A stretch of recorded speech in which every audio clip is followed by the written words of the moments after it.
European union उन्होंने उफ तक ना की, उन्होंने एक मुज़म्मती बयान तक ना दिया। एक साल ये नस्ल खुशी हुई। एक रिपोर्ट, मेडिकल रिपोर्ट आई है लांसेट की, जो कह रहे हैं कि 20 लाख आबादी वाले गजा में पिछले एक साल में 2 लाख से ज्यादा लोग शहीद हो चुके हैं। उन्होंने 10% आबादी वहां की नस्ल खुशी में मार दी, फिर भी नहीं रुके। उसके बाद उन्होंने ईरान पे भी हमला किया, उसके बाद अब उन्होंने लेबनान पे भी हमला कर दिया है। लेकिन ये सारे चमचे खामोश हैं।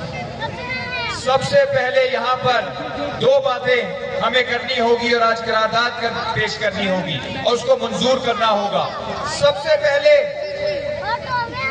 आज ये हमें यकीन हो गया है कि अमेरिका और उसके हवारियों को इंसानी हकूक से कोई लेना देना नहीं, जमहूरियत से कोई लेना देना नहीं।